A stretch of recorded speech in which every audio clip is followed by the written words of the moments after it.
mau jadi dokter, klinisi, tapi mau jadi dokter administrasi atau mau jadi pengusaha, ya. Kalian lihat hidung muka saya pasca plaster ini, ya ini adalah salah satu kegemaran saya. Ya, saya gemar main sepeda saat akhir-akhir ini sehingga saya terjatuh dari sepeda dan untungnya saya tidak ada patah, hanya sedikit luka di hidung, hanya 7 jahitan saja dijahit oleh dokter Mufidah, ahli bedah plastik. Mudah-mudahan tidak cacat ya. Nggak apa-apa, ini bukti bahwa saya hobi olahraga nih. Nggak apa-apa, kecintaan itu pasti ada korban. Salah satunya adalah harus cedera. Kita lanjut ke perkuliahan kita. Jadi kalau kita bicara masalah apa itu akut coronary syndrome, adalah suatu kondisi yang diibaratkan rasa nyeri atau rasa tidak nyaman yang dirasakan di dada, ya, seperti tertekan, panas, ya, dan sebagainya. Juga bisa ada rasa sesak napas, ya, ada nyeri epigastrik. Bahkan nyeri tersebut bisa juga dirasakan khususnya pada lokasi jantung kiri adalah di lengan kiri, ya. Kemudian ada perubahan-perubahan pada EKG berupa ST elevasi dan bisa juga non ST elevasi, artinya pada EKG hanya didapatkan adanya suatu T inverted, T flat dan pseudonormal T wave, ya, sampai dengan adanya sesuatu EKG yang normal padahal dia suatu keadaan akut coronary syndrome, ya.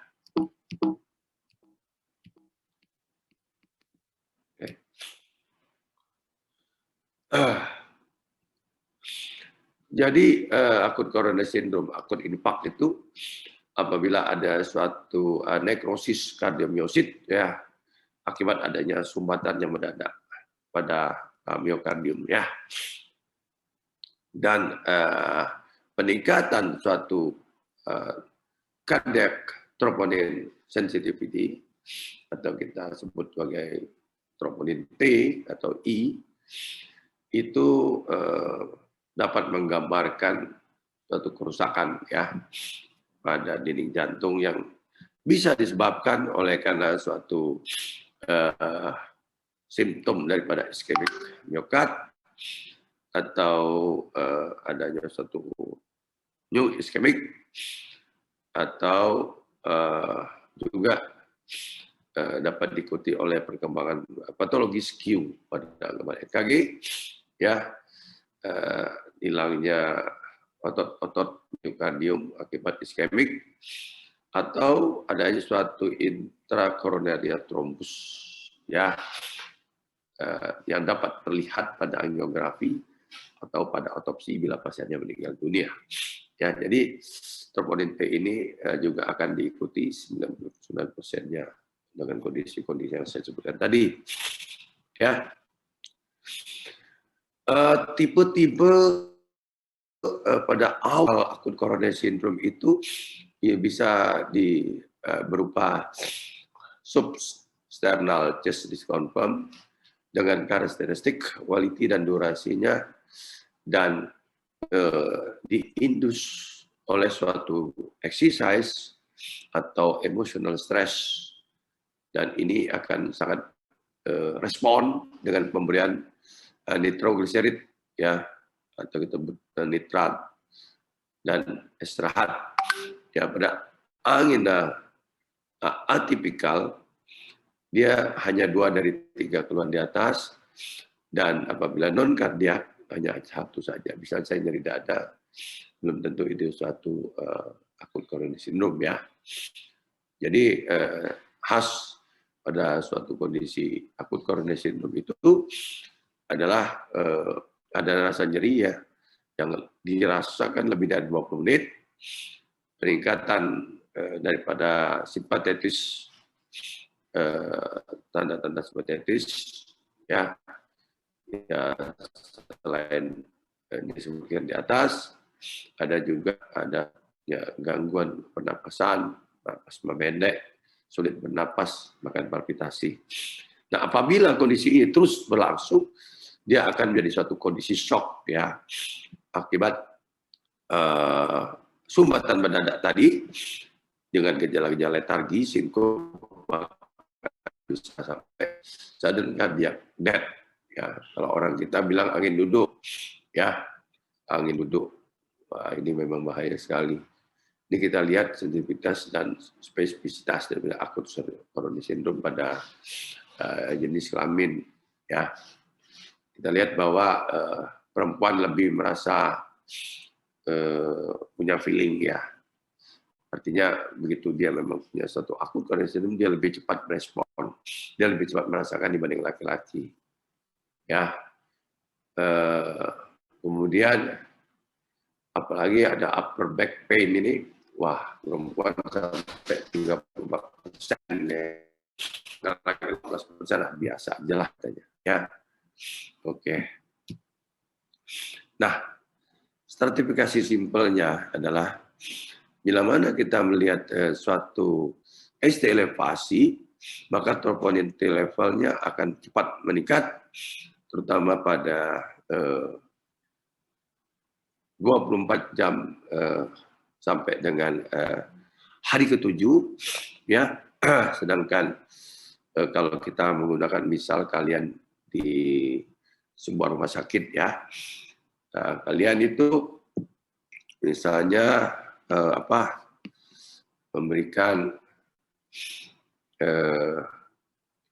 pemeriksaan lah, ada pasien datang ya, pasien datang chest pain, kalau dia baru berapa jam ya levelnya itu belum naik ya, artinya bisa saja still normally, tetapi EKG-nya menjadi suatu tanda ST elevasi. Jadi kalian lihat EKG dulu, jangan buru-buru periksa enzim, karena enzim itu biasanya pada 12 jam pertama baru dia naik. Jadi lebih baik kalian lakukan EKG. Atau anamnesis yang menjelaskan bahwa ada nyeri dengan kondisi-kondisi palpitasi, ya, kemudian sinkop, nah itu ada tanda-tanda bahaya. Ya. Sekarang kita kembali ke akut coronary syndrome algorithm. Ini ACRS AHA 2015, step by AHA ya. Kita Indonesia ada beberapa penganut AHA dan ada juga yang menganut ASC, American ASC, Association of Cardiology. Jadi artinya semua bersama berdua, American Heart Association juga sama. Tetapi di kita di KKV yang basicnya internis itu dia lebih suka ke AHA ya. Kalau SPJP bisa AHA, bisa ASC, tapi itu no problem. Saat ini kita juga sama-sama lihat mana yang lebih baik untuk penting adalah kita memberikan terapi yang sebaik mungkin pada pasien dan secepat mungkin. Ya. Nah, simptom daripada impak ischemic ini sudah kita dapatkan, misalnya ya kita monitor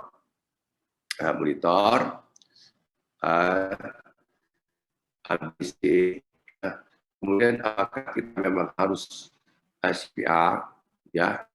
CPR itu kita melakukan pijatan jantung, misalnya pasiennya no respon, ya, EKG juga flat, ya, atau defib, ya, misalnya pada kondisi PT. Nah, ini kita lihat bahwa kita yang penting menyiapkan 12 lead EKG, ya.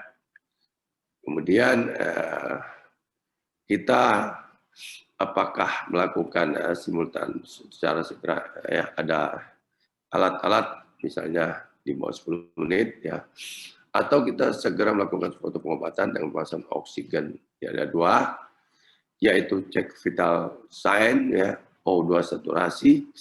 Ini apabila kita berada di rumah sakit ini, ya. Kemudian kita lihat apakah memang ada kemungkinan untuk fibrolitik atau kontraindikasinya. Yang jelas kita harus pasang IV access, ya, torak putu, ya, kemudian semua marker kardiak level, koagulasi dan elektrolit kita segera lakukan pemeriksaan. Ya, sementara pada pemberian obat-obatan itu lakukan pemeriksaan oksigen, ya, kemudian aspirin, ya, ada NTG spray, tapi kita belum ada ya NTG spray yang ada sublingual nitrat, ya, misalnya isosorbit nitrat taruh di bawah lidah, ya, kemudian morfin IV atau NTG, ya, pasiennya misalnya masih nyeri, ya, sakit luar biasa, maka kita harus kasih tambahan obat morfin, atau kalau di rumah sakit kita di sini kita pakai petidin, ya, kalau saya setengah ampul dianjurkan jadi 1 cc subkutan, ya. Nah, pada kondisi pasien disiapkan untuk suatu tindakan segera, kita tambahkan clopidogrel 300 ml. Tapi terakhir ini guideline kita pakai 3 glerol, ya.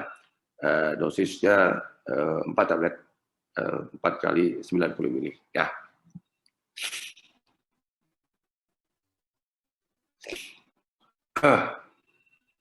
Kemudian ini adalah tadi sudah, ya, belum ya? Ya, tadi belum saya sampaikan analisis step tadi omset. Oh ya, sudah tadi, ya. Omset diinjus oleh apa, kualitasnya bagaimana, radiasi, ya, oke lah. Nah, kemudian kita lihat bagaimana apakah EKG normal, ya. Kalau normal, ya, maka itu kita menilai kembali C-spin-nya bagaimana, apakah kita melihat EKG monitor tetap terpasang, ya, EKG monitor tetap terpasang, kemudian serial cardiac number tetap kita cek ke cardiac markernya, ya, kemudian kita lihat apakah troponin T-nya meningkat. Apabila meningkat, maka kita harus lari ke guideline selanjutnya, yaitu dirujuk ke high risk patient elevated troponin, dan kita menilai apakah ada heart failure, ya, PT, hemodinamik instabil, dan sebagainya. Apabila tidak ada peningkatan, kita lihat physiology testing, kita lakukan abnormal diagnosa gimana. Kalau dia tidak ada kelainan-kelainan abnormal diagnosis, pasiennya discharge, aman, ya. Tapi apabila ada, kita monitor, ya, di rumah sakit, meneruskan pemberian heparin, kemudian pemberian statin, ACE, ARB, dan sebagainya, ya. Nah, kalau ada S3 depresi, maka kita kembali ke apakah pasien high risk atau ada peningkatan troponin T dengan tanda-tanda gagal jantung, PT, dan sebagainya, ya. Dan pasien apakah kita beri heparin, nitrat, ya. Kemudian kita monitor dan kita teruskan pemeriksaan-pemeriksaan tunjang, misalnya pemeriksaan yang bersifat berhubungan, maksud saya berhubungan dengan kondisi-kondisi C-spin-nya tadi, dan kita tetap teruskan pemberian heparin atau terapi lainnya, tetap diberikan statin, ARB, dan sebagainya. Nah, apabila kita melihat eskalasi, maka kita jangan menunda. Sedapat mungkin, nah ini penting adik-adik sekalian. Kenapa saya katakan penting? Karena kalian nantinya setelah jadi dokter, baik itu di UGD, di puskesmas maupun di mana saja, kalian akan bertemu kondisi ini. Ya, kondisi ini. Dan kalian jangan menunda reperkusi. Reperkusi artinya kalian jangan menunda pemberian tindakan, ya, segera dilakukan tindakan yaitu reversi goal, ya. Reversi goal ini ya bisa pemberian fibrolytik dalam 3 menit apabila belum memungkinkan untuk dilakukan sesegera, ataupun PCI, ya, door to balloon inpatient. Di bawah 90 menit pasien harus sudah dilakukan puncture, ya, untuk segera dipasang, lakukan core angiografi untuk monitor jantungnya, ya. Sampai di sini, apakah kalian semua dapat mendengar suara saya? Masih bisa, dokter. Masih bisa, Yang lain? dokter. Yang lain? Masih bisa, dokter. Ya.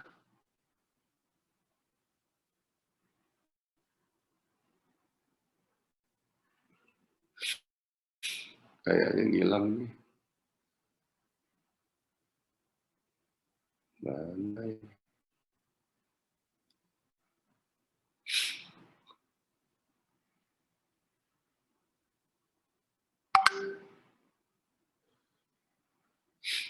Saya mau lihat kalian apakah masih mematikan videonya.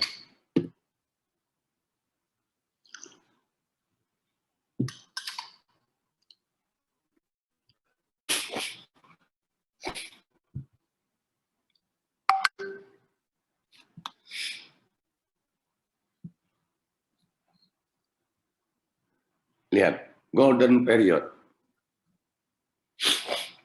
Golden period, time Pascal. Kenapa? Apabila kita terlambat, ya, melaksanakan open, ya. Halo. Salam ya. Ya.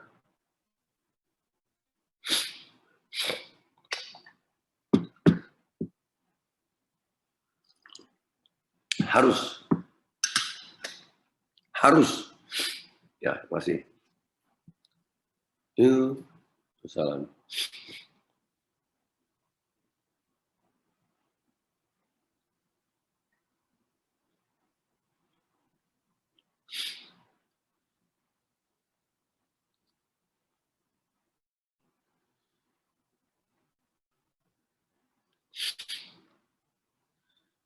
...219 peserta dan semua menghidupkan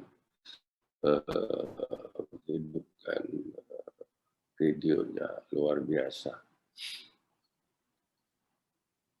Wah, baik. Ya, apakah wajah saya terlihat ya? Saya sendiri tidak bisa melihat apakah wajah saya terlihat di sini.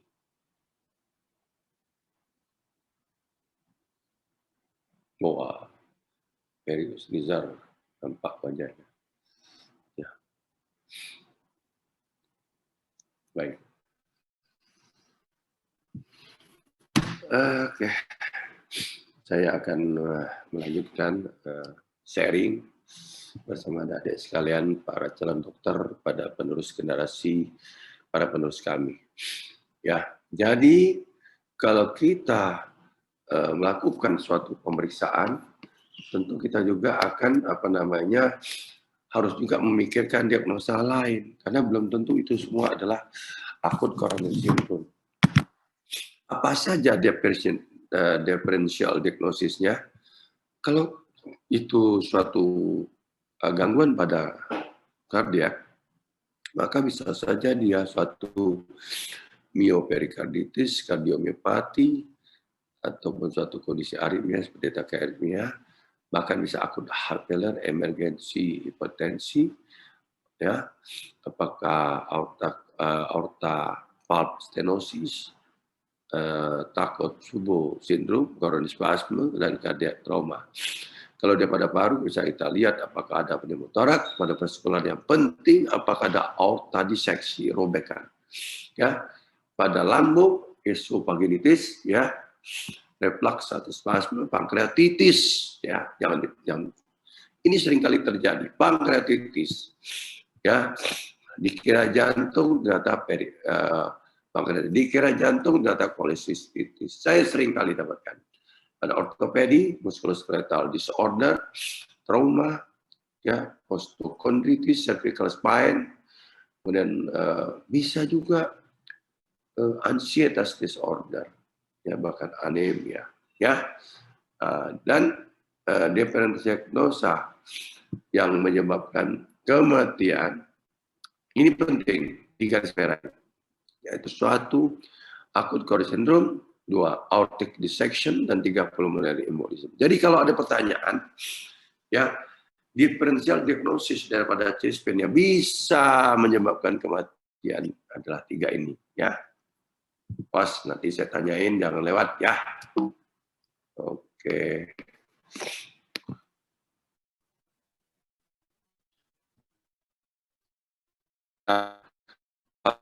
Fisiologinya adalah risk factor, ya, khususnya pada perokok. Kemudian nanti hipertensi, kolesterol dislipidemia, kolesterol, diabetes, ya, obesitas, ya, obesitas, kemudian inflamasi daripada arteri koroner, ya, sklerotik, plak, kemudian rupture, ya, aterotrombosis yang menyebabkan suatu oklusi atau sumbatan dari arteri dan diawali bisa juga merupakan suatu iskemi, ya. Nah, pada kondisi stabil angina pectoris, EKG-nya bahkan bisa normal. Tetapi, ya, hati-hati karena bisa saja dia no simptom. Even dia pada istirahat, dia bisa saja ongoing menuju suatu plak rupture tanpa gejala yang khas. Ya, waktu kita melakukan exercise stress untuk provokasi EKG, ternyata ST depresi aman, Bu. Besok meninggal pasiennya. Harus hati-hati sekali, ya. Patofisiologinya kita bisa lihat itu subendokardial iskemik, ya. Apabila ada parsial, bahkan bisa transmural iskemik, menyebabkan kematian jaringan akibat tertutupnya flow daripada arteri koronaria, ya, akibat adanya atau plak rupture tadi, ya. Ini adalah ST elevasi atau STEMI. Kita lihat di sini, nah ini adalah sebuah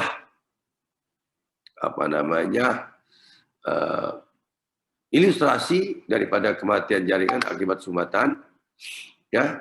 Nah ini di sini lateral lead 1 APR, ini ST elevasi.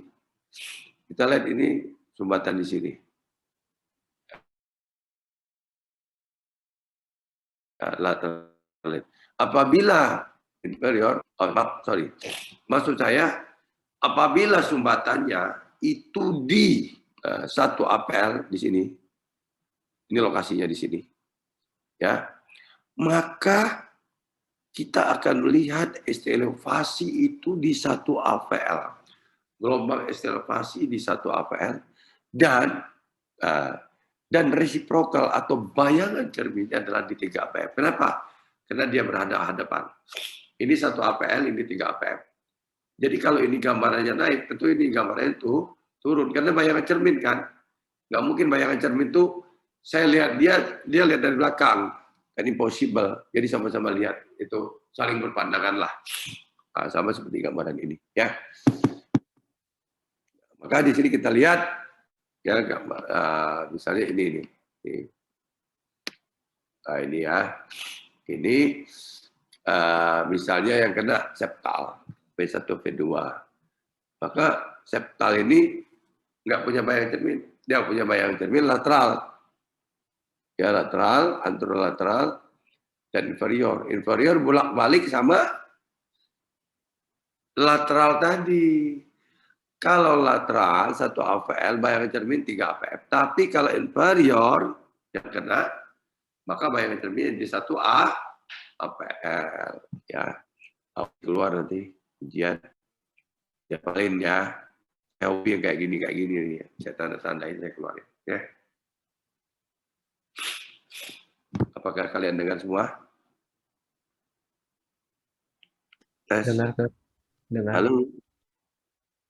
Suara saya terdengar? Jelas, dokter. Halo, bagaimana? Jelas, dokter, terdengar. Yang di belakang, suara yang di belakang, suara cewek? Terdengar, dokter. Kamu kayak suara Dokter Mediarti ya, lembut sekali suaranya. Siapa tadi yang pasti ngomong? Wah, tak mau ngomong. Maaf ya, saya klinik Salika jadi pilek terus ini. Mohon maaf. Ya. Mana pilek, mana hidung dijahit ini. Aduh. Setengah mati rasanya. Nggak goes lesu ya dek ya. Goes jatuh, bingung juga. Olahraga apa yang bagus ini? Olahraga makan kali ya. Sampai sini ada pertanyaan? Apakah cukup jelas suara saya? Apakah suara saya cukup jelas terdengar? Jelas, dokter. Jelas terdengar. Apakah perkuliahan yang saya berikan cukup dimengerti? Sampai sini bisa, Dok. Bisa ya? Hanya satu orang yang menjawab. Bisa. Bagaimana yang lain? Bisa dimengerti, Dok. Bagaimana yang 216% lainnya? Halo? Bisa dimengerti, Dok. Ya, dokter. Lengkap ya? Lengkap ya? Saya pengen kalian pintar. Ya, saya pengen kalian bisa mengerti dan bisa bekerja sama seperti saya halnya. Nah, ya mungkin karena saya lebih duluan aja ya. Jadi saya berpengalaman dan saya pengen kalian nanti dapat juga ilmunya ya. Jadi walaupun kalian seorang dokter umum awalnya kalian sudah pintar ya. Sekarang ilmu berkembang dengan baik. Oke, kita lanjutkan. Nah, ini apa ini? Ini apa ini? Kalian lihat. Belum tahu. Sudah kuliah EKG belum ya? Maaf.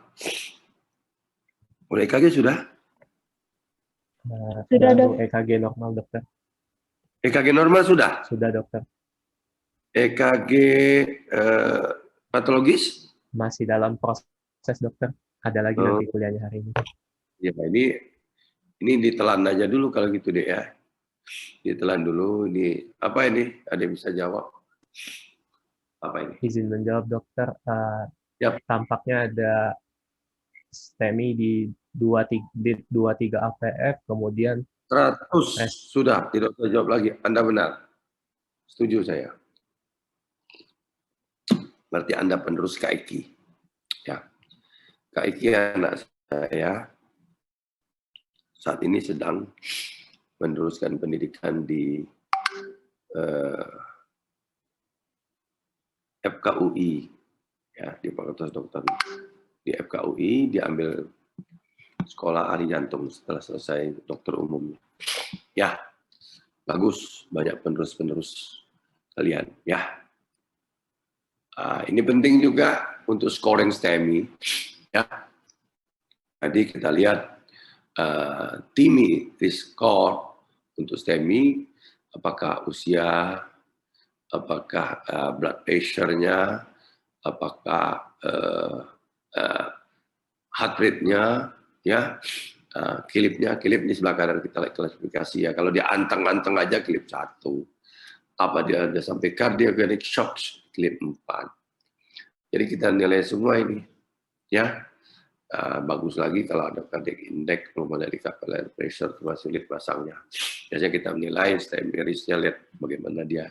Ya, nah Ini skor makin tinggi makin berbahaya, ya. Baik. Nah, ini adalah treatment approach untuk STEMI tadi. Apabila ada telepon, ada suatu kondisi, maka kita harus segera membawanya ke unit pertolongan pertama pada serangan jantung. Dan apabila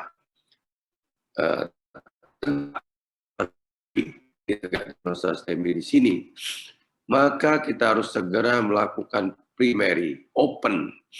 Ya, tadi saya katakan never delay, jangan pernah menunda apabila fasilitas ada. Jadi kalau memang fasilitas ada, berarti time to needle-nya harus di bawah 120 menit, ya. Artinya di bawah 90 menit primary PCI strategi sudah ditegakkan dan kita sedang melakukan reperkusi total di bawah 90 menit. Wire sudah masuk, sudah di dalam cath lab.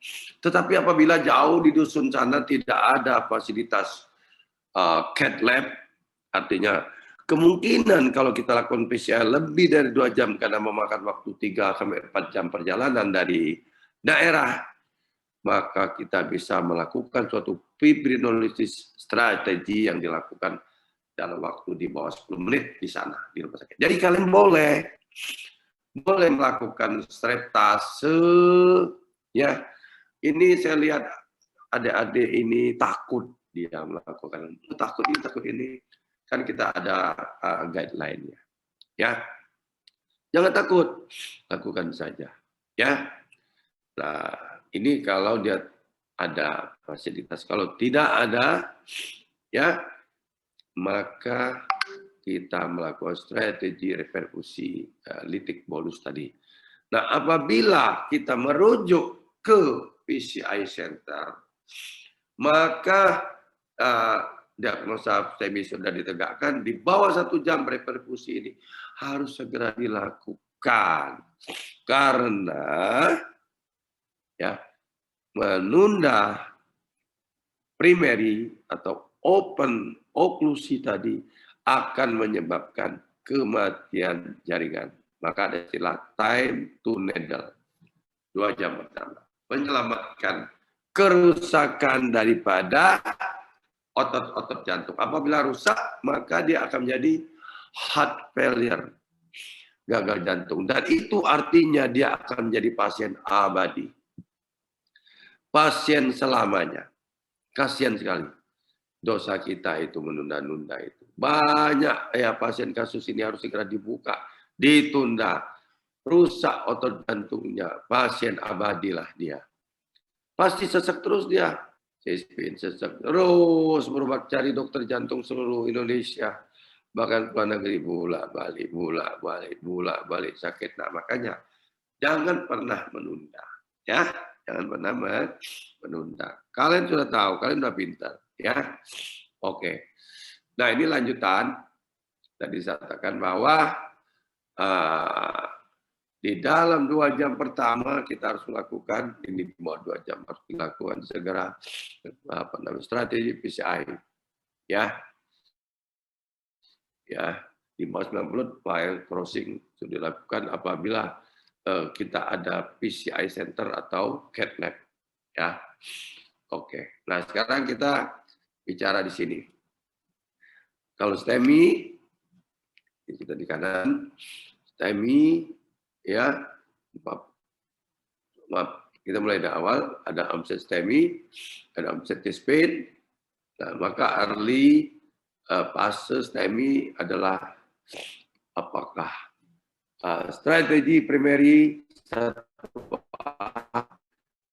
fibrinolytik bila PCI tidak dapat dilakukan ya dalam 2 jam pertama, ya, ataupun ya apabila lebih dari 12 jam misalnya tidak memungkinkan, tetap kita melakukan primary PCI, ya, misalnya dalam kondisi hemodinamik tidak stabil atau aritmia, dan ini adalah 1C, kemudian primary PCI, ya, dengan symptomatic stable pasien, pasiennya stable ya, stabil, tapi ada khas gejala klinis cardiac pain ya.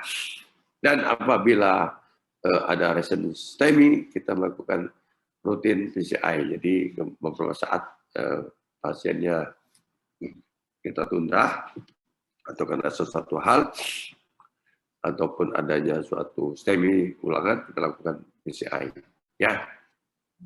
Nah, jadi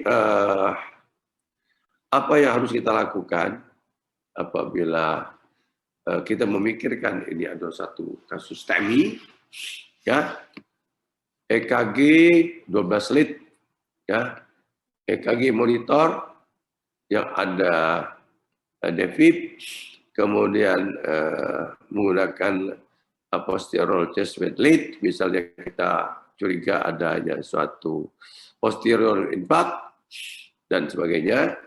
Kemudian gambaran hipoksemia dan simptomnya, misalnya oksigen saturasi di bawah 90%, ya, ataupun adanya suatu kondisi di mana kita memerlukan suatu obat tranquilizer itu dengan strategi 2A. Nah ini saya katakan bahwa ini adalah ASC Guideline 2017. Jadi memang AHA sama Guideline sebenarnya mirip-mirip ya, mirip-mirip ya.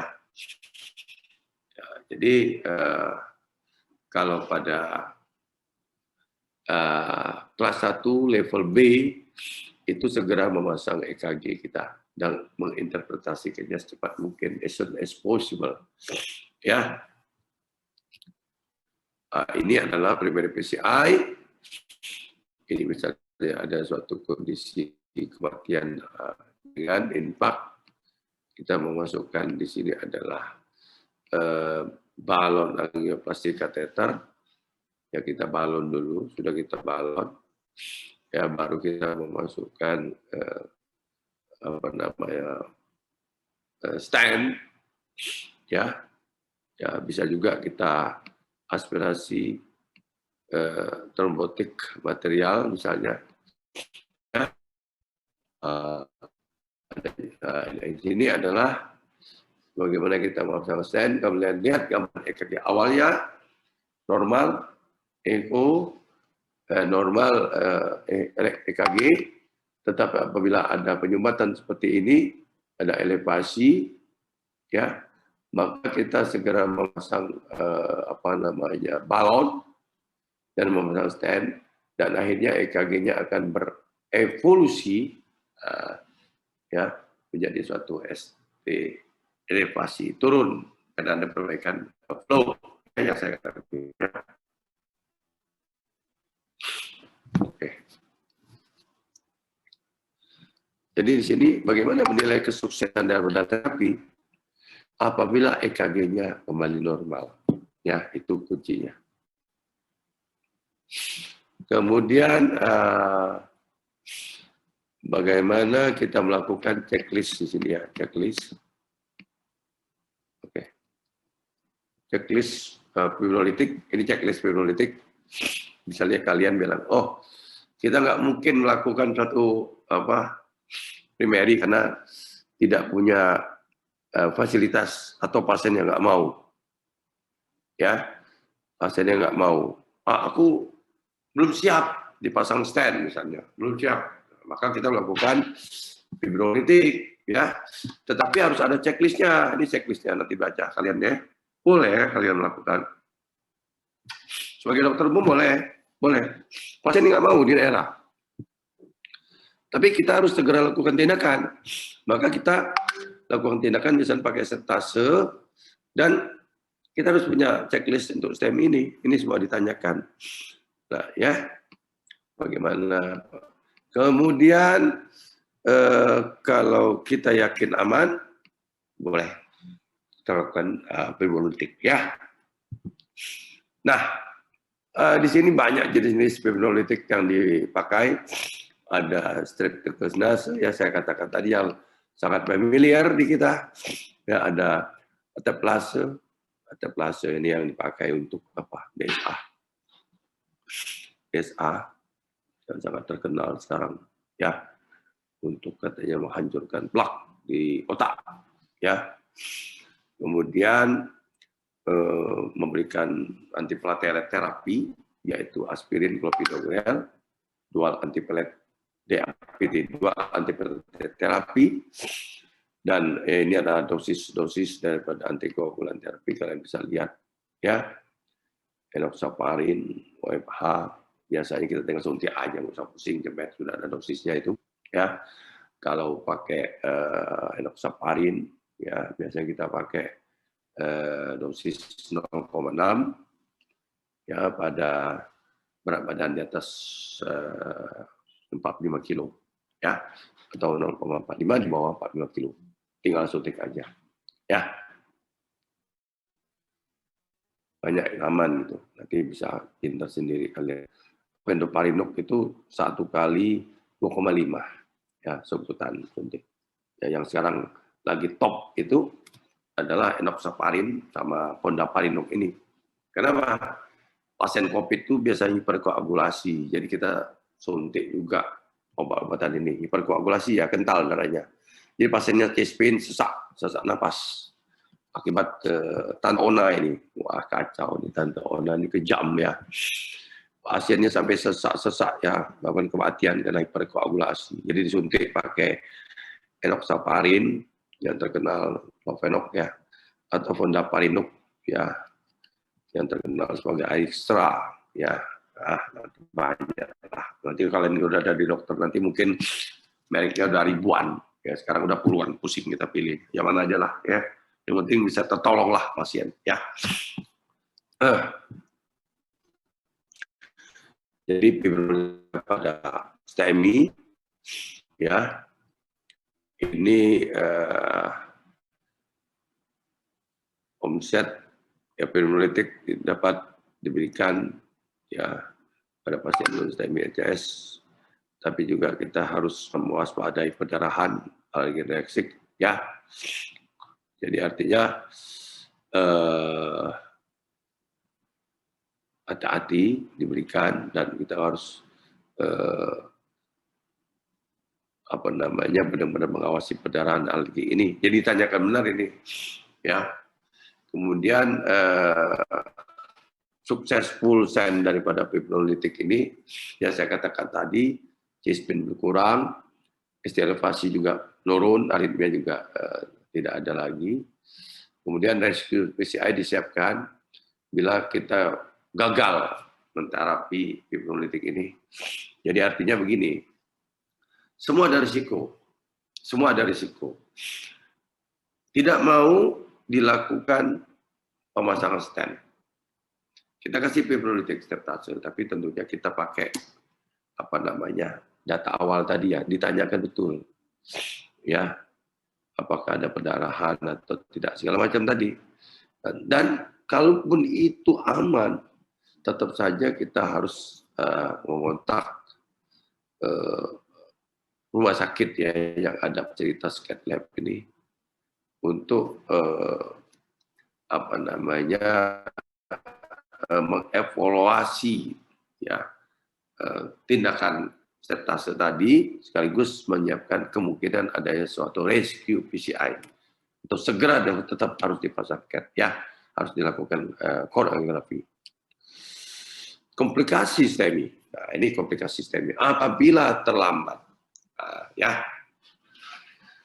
Kalau dia di awal-awal akut myocardial infark, dia akan potensial menjadi suatu ventricular arrhythmia ya, yang diakibatkan oleh adanya penutupan atau penyumbatan yang kita sebut iskemik atau total oklusi ya, berupa PT atau bahkan menunjuk kematian yang disebut sebagai PF. Nah, pada 24 jam pertama dia ada bradiarrhythmia sampai cardiogenic shock. Ya. Pada 3 hari dia bisa menyebabkan rupture daripada musculus papillaris sampai dengan mitral regurgitasi. Oleh kenapa? Karena iskemik papilar daripada maskul tadi. Ya, kemudian lebih dari 3 hari bisa menyebabkan ventricular septal rupture dan bisa rupture left ventricle prewall. Nah, nanti ini pertanyaan nanti, ya, yang bisa menyebabkan PT itu pada kapan? Ya pada saat pertama kali. Kalau sudah 24 jam, ya berarti aritmia kardiogenic shock.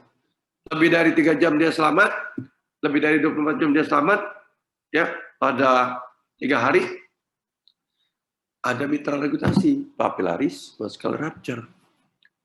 Ya. Nah, lebih dari 2 minggu, ya ada chronic pericarditis. Aritmia tetap mungkin ada, bahkan kembali PT.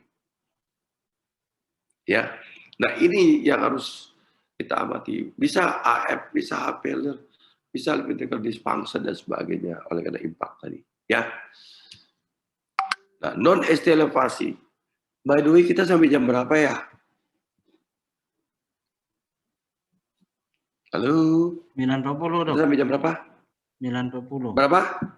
9.40 Oh, dok. tinggal 20 lagi ya? Iya dok. Hah? Masih jam. Jam Tidak. 9.40 dokter. Maaf. Oh, ya udah sempat makan dulu berarti aku sebentar dulu. Oke dok. Kecepatan aku ngajar ya.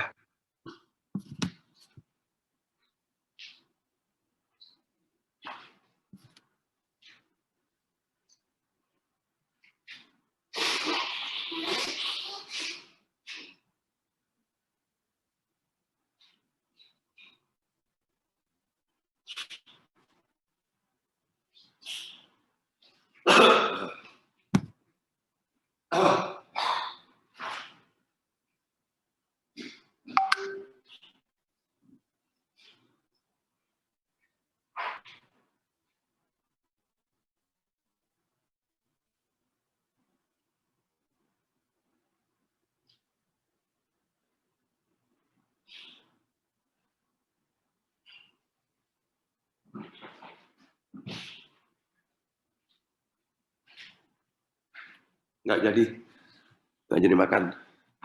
Ada Tante Ona ngeri. Di luar Tante Ona menanti saya, takut.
Oke, baik. Kita lanjutkan. Mohon maaf tadi saya bukan makan, tapi saya membersihkan luka pada eksiden Jumat lalu. Ya.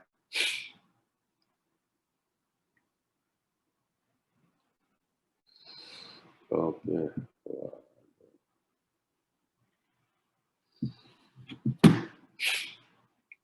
Ya, baik. Kita lanjutkan non-ST elevasi akut koroner sindrom. Non-ST elevasi akut koroner sindrom ini kita lihat ST elevasi tidak ada, ya. Kalau di ST elevasi itu apabila ada plak rupture menyumbat, ya, totalis, ya. Jadi kembali ke biomarker di sebelah kanan, diagnosa non-STEMI adalah apabila dia meningkat lebih dari 1000 kali, di sini kita lihat, maka dapat kita katakan bahwa itu suatu kondisi patologis, ya. Apalagi kita melihat adanya suatu keluhan yang khas, ya, 2 dari 3 gejala, ya. Apa itu 2 dari 3? Pain, apalagi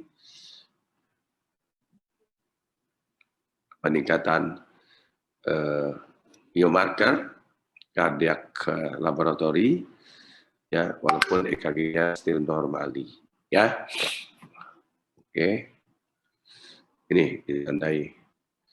Nah, kadar enzim, nah ini yang saya maksud, ya. Pada 2 jam pertama, nah ini penting, adik-adik sekalian. Kita sama-sama mengingatkan ya adik-adik sekalian, ya, bahwa apabila pasien baru masuk, ya, itu jangan buru-buru kita melakukan pemeriksaan laboratorium. Kenapa? Karena biasanya awal itu kadarnya baru akan menaik. Jadi nampak still normally. Ya, EKG-nya yang penting dia. Tapi kalau EKG-nya normal, apakah dia pasien normal? Dia nyeri dada khas, menjalar ke lengan kiri. EKG normal, enzim masih normal. Apakah kita pulangkan pasiennya atau kita follow up?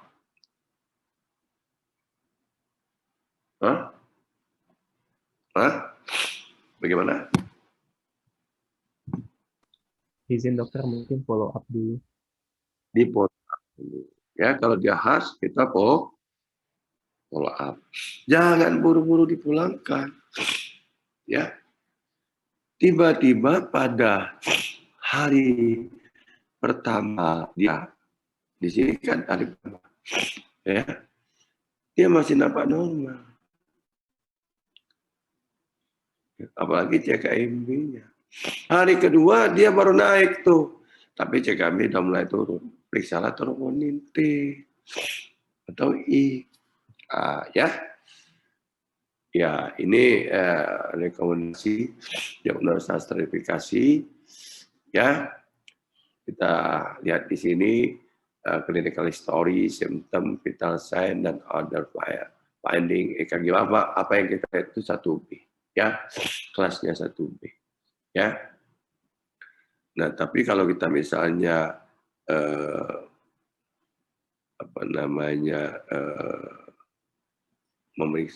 nah ini semua sebenarnya adalah bagaimana kita stratifikasi. Ini diagnosa stratifikasi saja ya, yang saya maksud di sini ya.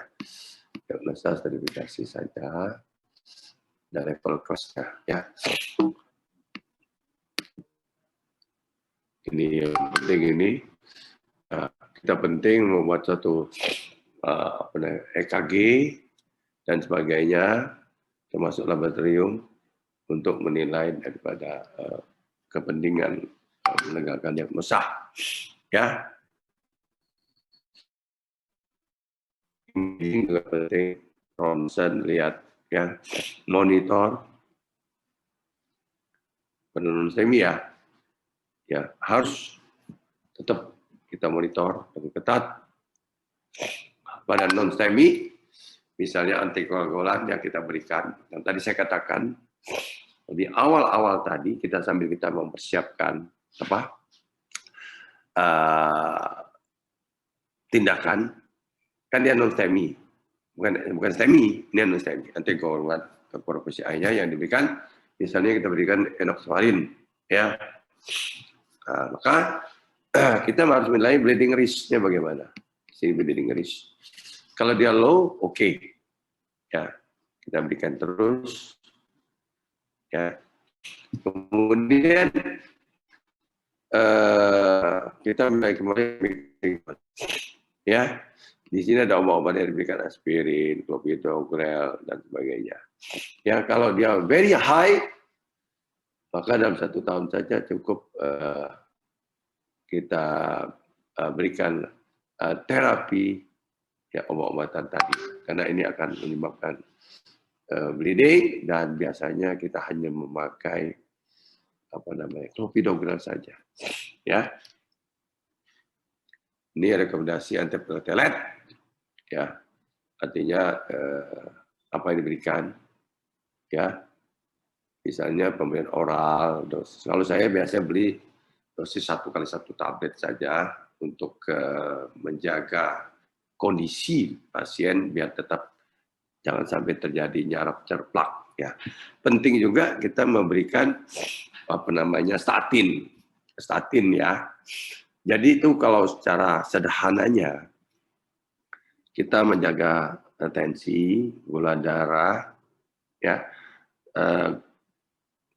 kadar kolesterolnya, ya, kadar kolesterol, ya, kemudian kadar koagulasi darahnya, ya, kemudian kadar gula tadi ya, gula, tensi, kolesterol dan juga kekentalan darahnya. Nah, ini yang penting ya. Dan pemberian obat ini, kalau saya memberikan seumur hidup itu adalah aspirin, ya, aspirin seumur hidup kita berikan, ya. Kalau clopidogrel kita berikan 2 tahun, ya. Kalau ticagrelor 6 bulan, bisa dengan syarat kita memberikan stent yang terbaik, stent yang terbagus, ada drug eliminating stent, ya. Nah, ini dikatakan yang penting kalian jangan pusing, yang penting kalian antiplatelet terapi ini memang dia rekomendasikan 1A. Baca, rekomendasinya 1A. Tuh, ya. Jadi pilihannya kalau tidak kita berikan clopidogrel dengan kelas 1 tapi levelnya C, aspirin levelnya A, ya. Ini maksud saya. Nah, untuk anti-iskemik, ya, anti-iskemik drug, rekomendasi 1C itu adalah sobril atau alfinitrat, ya, ISDN itu maksudnya, ya, saudara sekalian. Kemudian beta blocker, misalnya kita memberikan di sini beta blocker walaupun dia kelas 2A dengan level B, ya, tetap harus dengan kontraindikasinya. Apa itu kontraindikasinya? High degree AV block atau total AV block. Sama sekali tidak boleh diberikan beta blocker. Ya. Kemudian akut lung edema. Kilip 3. Jangan diberikan pada sesak nafas atau kadang-kadang shock. Ya. Kebanyakan ini pada STEMI, kasus STEMI. Ya. Kemudian terapi lain adalah kita berikan ACE atau ARB untuk anti remodeling agar tidak ada pembengkakan atau penebalan dinding jantung. Statin kita berikan untuk mencegah rupture plak. Nah, ingat rupture plak, ya. Rupture plak. Dan statin ini banyak pilihan, ya. Ada pitapastatin atau atorvastatin. Kalau saya itu memberikan pitapastatin pada kondisi dengan complicated diabetes, karena semua statin ini prinsipnya dia akan menaikkan tekanan darah, menaikkan kadar gula, ya. tidak ada pitavastatin, kita berikan dia boleh rosuvastatin atau dan jangan simvastatin. Ya. Nah, kemudian pada kondisi yang tidak diabetes itu rosuvastatin atau vastatin. Ya. Selain itu, kita memberikan long acting nitrat dan bisa ditambahi kalsium channel blocker bila perlu. Jadi kita lihat lagi di atas tadi, hati-hati dengan kondisi tensi pasien, waspadai kondisi tensi pasien. Ini submingguan tadi sudah oke. Nah, ini strategi ya, apa yang harus dilakukan? Ya, pada omset misalnya ada gangguan, ya, jadi dada khas, walaupun non semi tapi tegak. Bisa kita lakukan PCI center pada kondisi very high. Sebentar ya.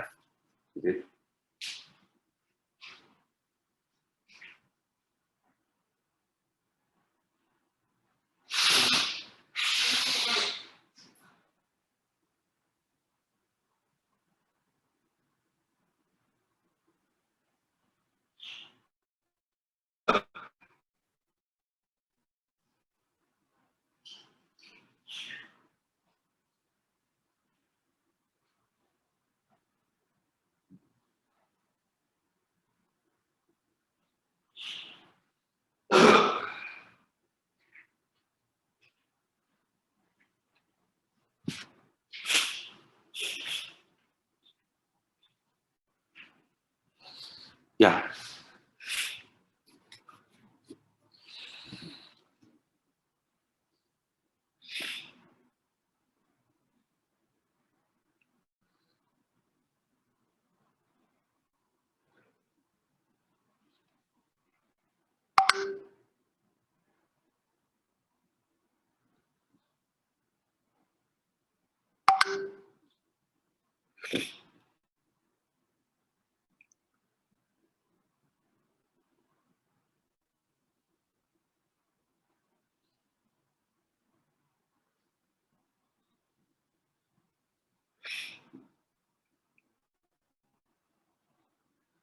Alfredo, Abrian, Erlangga, kemana Anda? Ada dok, saya dok. Wajahnya nggak nampak tuh. Masih dok, sebentar dok. Mana? Soalnya dari tadi sudah nyala dok. Hah? Emang apa? Oh, agak error dok. Nggak ada sinyal, Kamera kamu saya, di Dok. mana? Hah? Gimana dok? Alfredo, di mana? Aku kangen lihat wajahmu yang lain. Belum nampak. Sudah hidup dok Sinyal ini dok di saya dok. Nggak tahu kenapa dok. Bentar dok, saya pindah pakai HP dulu dok.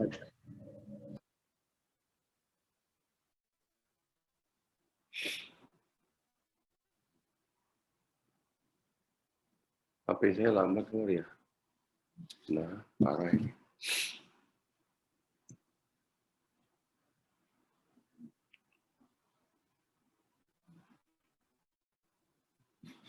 Ya, oke, kita teruskan ya.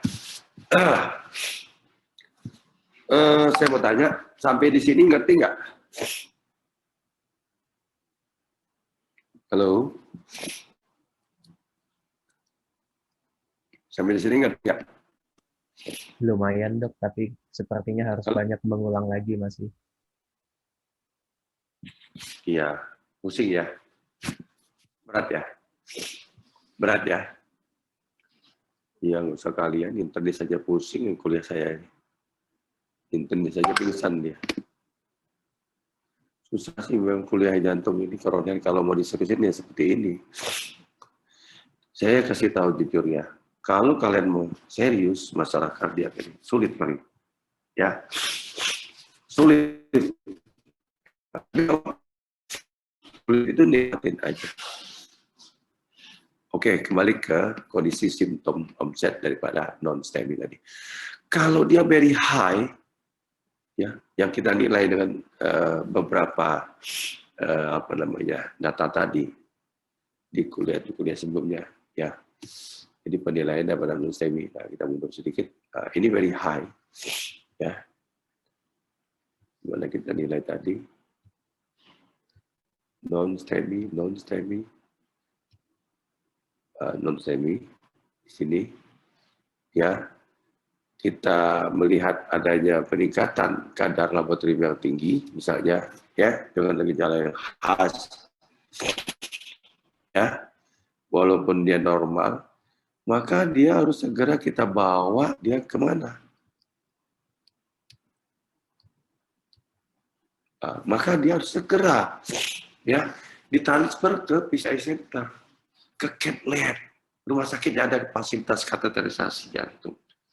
Ya, nah, jangan ditunda.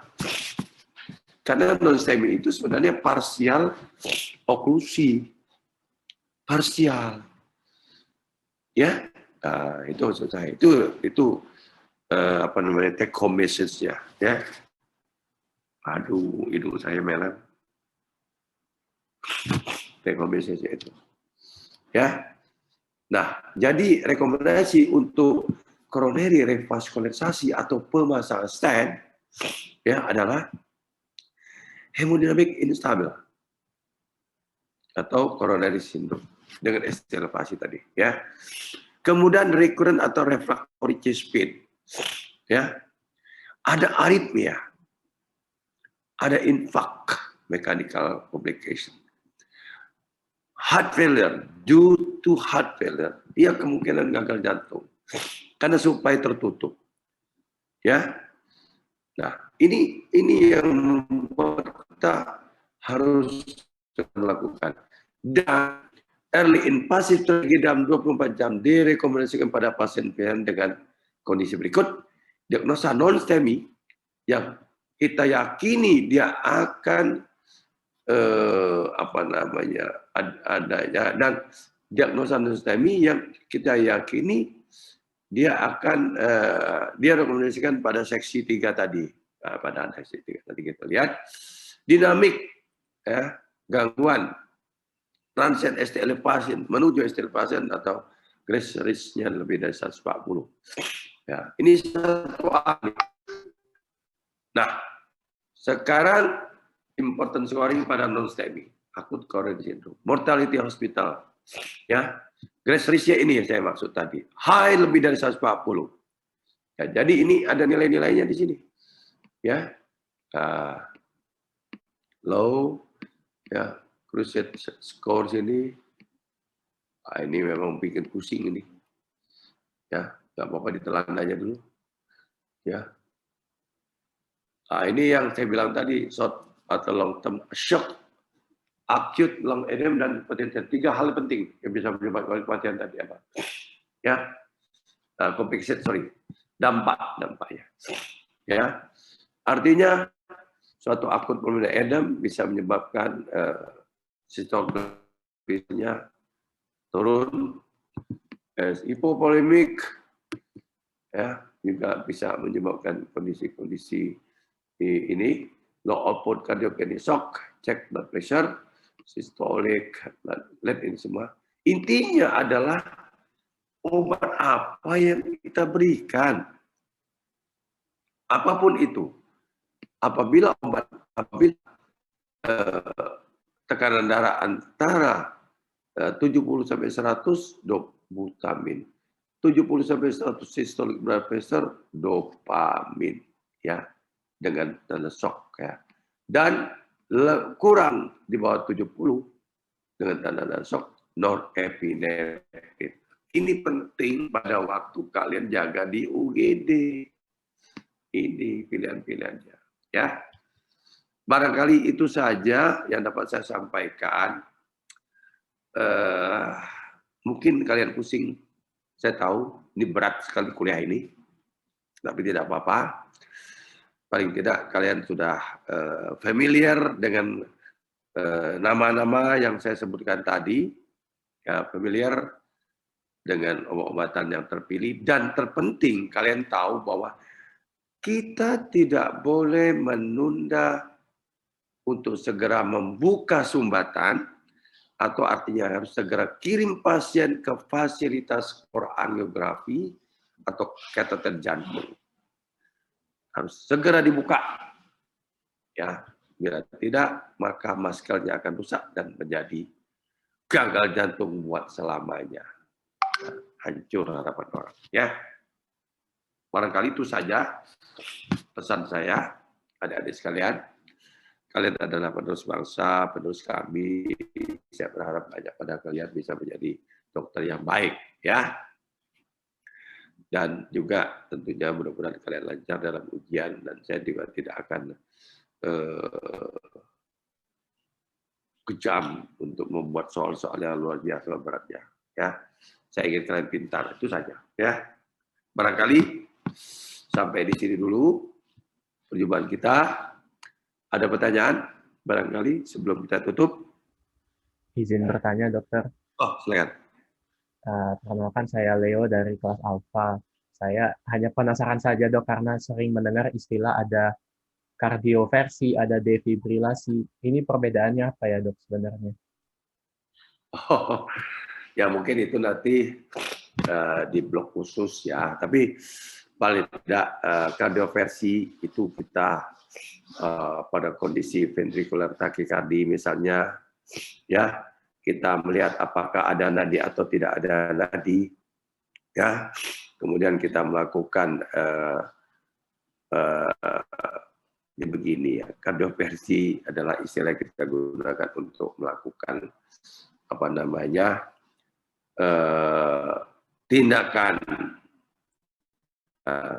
merapikan aritmia yang timbul akibat suatu kondisi, bisa oleh karena impak tadi ya. Defibrilasi adalah apabila kita memberikan tindakan pada pasien-pasien yang dengan simptom yang lebih ringan ya biasanya ya. Jadi memang ini istilah-istilah yang ada yang digunakan para ahli. Tapi sebenarnya prinsipnya sama, yaitu merapikan aritmia yang ada. Ya, bagaimana, Leo? Anda tertarik dengan jantung? Baik, lumayan, dokter. Terima kasih. Iya, iya. Kamu sudah baca beda defibrilasi sama kardioversi? Udah agak baca dikit, dok, tapi masih belum yang pernah dibaca tuh Ya. ada yang bergantung siklus sama tidak, tapi masih kurang tahu sebenarnya di mana itu. Ya, ya. Ya, jadi saya katakan tadi kardioversi itu kan kita untuk memperbaiki irama jantung yang apa namanya yang terganggu ya, ya. Artinya misalnya contoh pada PT ya, pada PT ya.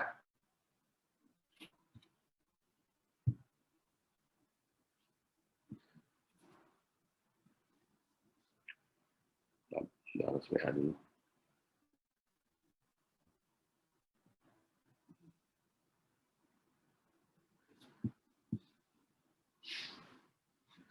Jadi istilahnya begini, sebenarnya kata-kata tadi bahwa ini kan istilahnya sama, cuma lebih keren-kerennya aja.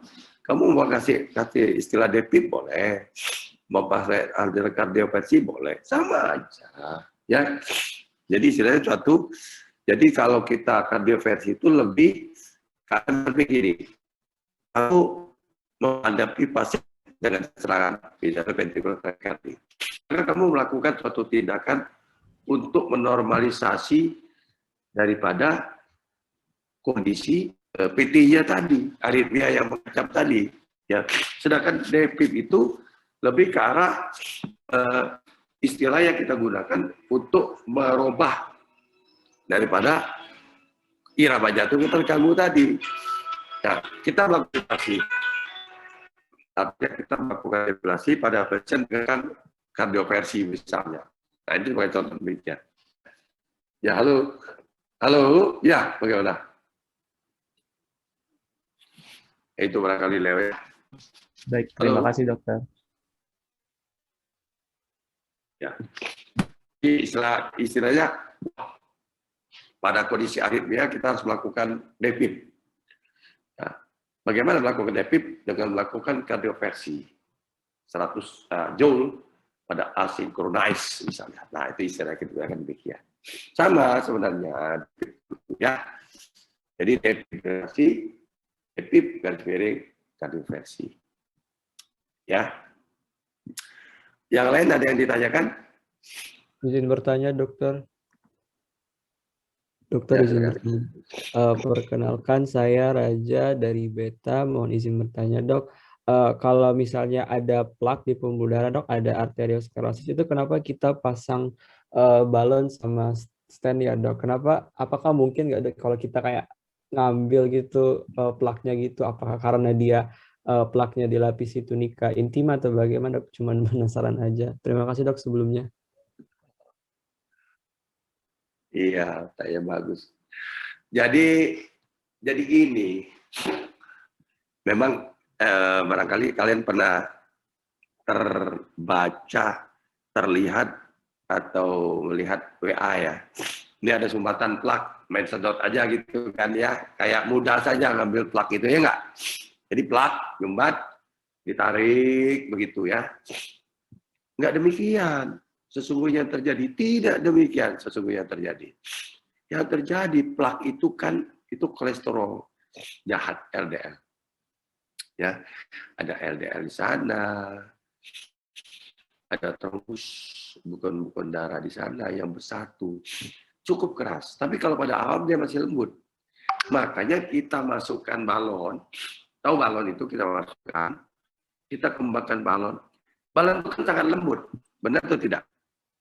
Nah, supaya kita bisa menilai dinding ini bahaya atau tidak kalau kita pasang stent nanti. Balon itu menyingkirkan plak-plak tadi, trombus-trombus tadi, ditekan ke dinding pembuluh darah. Nah, kalau sudah melebar, ada jalan untuk masuk stent, baru kita masukkan stent yang bahannya titanium itu, yang mengandung obat. Bila kita langsung masuk aja ya koyak lah. Itu nggak mungkin kita mengambil plak itu nggak mungkin robek, narik kayak narik apa ya? Narik pintu yang masih nempel di dinding itu ya nggak mungkin lah narik pintu semudah itu. Harus dibuka bautnya dulu segala macam dan dia nggak punya baut, ya. Nah, itu barangkali, ya. Ya kapan-kapan kalian bisa lihat lab cat nanti lihat saya pasang stent lah, ya. Kalau trombus bisa kita sedot trombus itu. Tapi setelah trombus yang diambil, tetap harus dilakukan kalau ini baru stenting. Ya, oke. Baik, terima kasih, dok. Ada pertanyaan lain? Dok, maaf, dok. Iya. Apakah kami bisa Ya. mendapat PPT-nya, dok? Ya. Apakah PowerPoint-nya. Oh ya, nanti saya kasih bahan ya. Halo, apa? Iya, dok. Bahannya, dok. Oh, waduh. Ini kan sebenarnya ada semua ini di kalian itu. Nanti saya akan berpikir sebentar ya. Kasih saya waktu lah untuk pikir. Karena ini kan sebenarnya ini pencipta ya. Sebenarnya bisa dengan mudah kalian dapatkan bahan.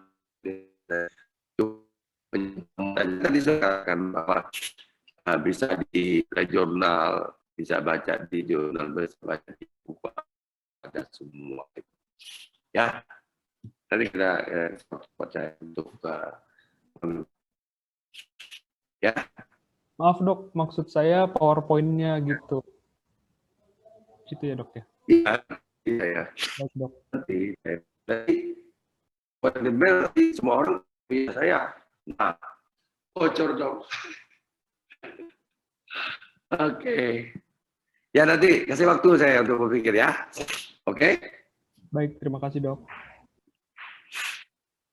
Oke. Ya.